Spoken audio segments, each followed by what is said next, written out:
Hello friends, मेरे YouTube channel study point 81 में आपका स्वागत है। आज की इस वीडियो में हम लोग अध्यादेश एवं विधेयक के बारे में जानेंगे और अंत में इन दोनों में अंतर को देखेंगे।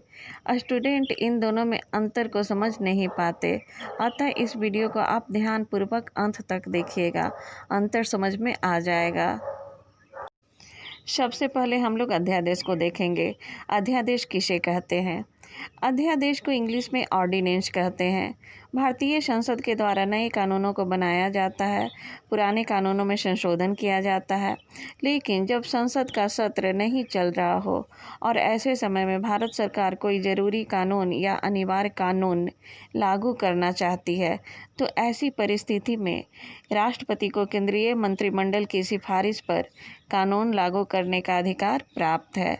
यही कानून अध्यादेश कहलाता है। अतः हम लोग कह सकते हैं वे कानून जिसे राष्ट्रपति मंत्रिमंडल की सिफारिश पर लागू करता है, अध्यादेश कहलाता है। अध्यादेश लागू होने के बाद कुछ ही समय तक प्रभावी रहता है। अध्यादेश को लागू करने के बाद न्यूनतम 6 सप्ताह और अधिकतम 6 महीने के अंदर संसद के दोनों सदनों लोकसभा और राज्यसभा में पेश करना होता है। दोनों सदनों में यदि यह कानून पारित हो जाता है, तभी संसद इसे कानून के रूप में लागू करती है।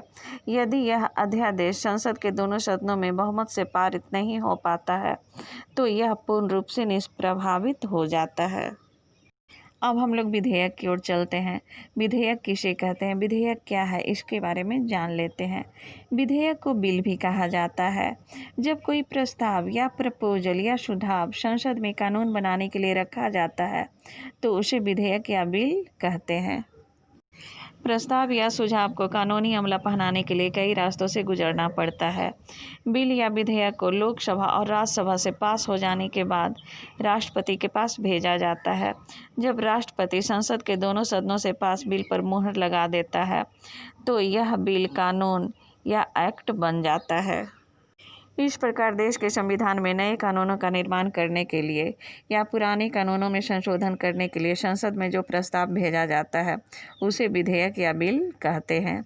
और यदि यह विधेयक या बिल संसद के दोनों सदनों में बहुमत से पारित हो जाता है और राष्ट्रपति की मंजूरी मिल जाती है, तो यह कानून बन जाता है और इसे संविधान के अधिनियम के रूप में जोड़ लिया जाता है। अब हम लोग अध्यादेश और विधेयक में अंतर को देख लेते हैं। अध्यादेश अस्थायी होता है, जबकि विधेयक अस्थायी होता है। अध्यादेश को पारित करने के लिए संसद की स्वीकृति आवश्यक नहीं, जबकि विधेयक को पारित करने के लिए संसद की स्वीकृति आवश्यक है। अध्यादेश सीमित समय के लिए होता है, न्यूनतम 6 सप्ताह तथा अधिकतम 6 माह के लिए होता है, जबकि विधेयक की अवधि निश्चित नहीं होती। अध्यादेश तत्कालीन एक कानून लागू करने का आदेश होता है, जबकि विधेयक कानून बनाने का एक प्रस्ताव होता है। अध्यादेश को राष्ट्रपति केंद्रीय मंत्रिमंडल की सलाह पर जारी करता है, जबकि विधेयक को संसद की स्वीकृति के बाद राष्ट्रपति द्वारा जारी किया जाता है।